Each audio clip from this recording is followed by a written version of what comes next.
박근혜 전 대통령의 구속기간이 연장된 것은 여러 의미가 있습니다. 재판부가 이번에 구속영장을 발부키로 한 결정, 그 배경이 무엇인지 취재기자와 함께 좀 더 자세한 이야기 나눠보겠습니다.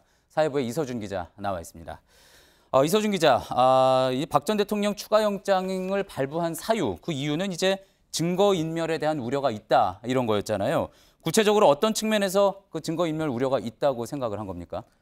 일단 이 사건 관련자나 주변 인물들의 검찰 진술, 법정 증언은 매우 중요한 증거입니다. 예. 기존 진술을 번복하거나 또 증언을 거부하는 건 역시 증거를 인멸하는 셈입니다. 법원은 박 전 대통령이 석방돼서 공범 등 증인들과 접촉을 하면 이들이 진술을 번복하고 증언을 거부할 가능성이 크다는 이 검찰 측 주장을 받아들인 것으로 보입니다.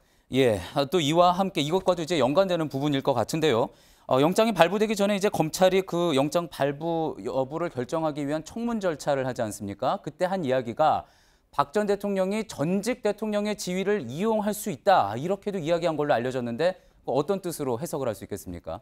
이 전직 대통령으로서 갖고 있던 이 정보와 인적 네트워크를 이 증거인멸에 활용할 수 있다는 취지입니다. 예. 예컨대 이 참모들의 경우는 당시 대통령으로서 이 비위 사실 등을 포함해 모든 인사 정보를 알고 있지 않겠냐는 겁니다.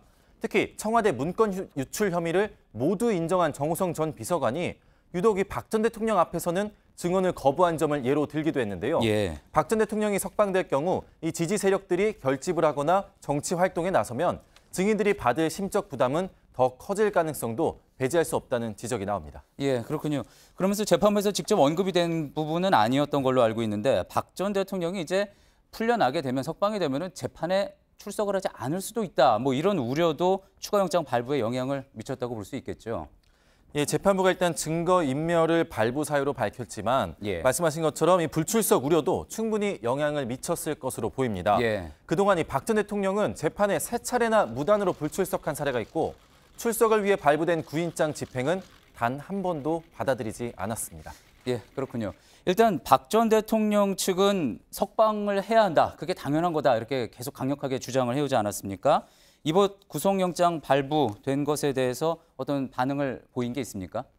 아직 공식 반응을 내놓지 않고 있습니다. 예. 그동안 박 전 대통령 측은 대부분의 증거에 동의하지 않고 수많은 증인을 법정으로 부르면서 지연 전략을 펴왔다는 지적을 받아왔습니다. 유영하 변호사는 이 청문 절차에서 석방을 시켜주면 신속한 재판을 위해 협조하겠다 이렇게 말을 했는데요. 예. 하지만 구속영장이 발부돼 이 박 전 대통령 측이 어떻게 재판에 임할지는 지켜봐야 할 것 같습니다. 알겠습니다. 지금까지 사회부 이서준 기자였습니다.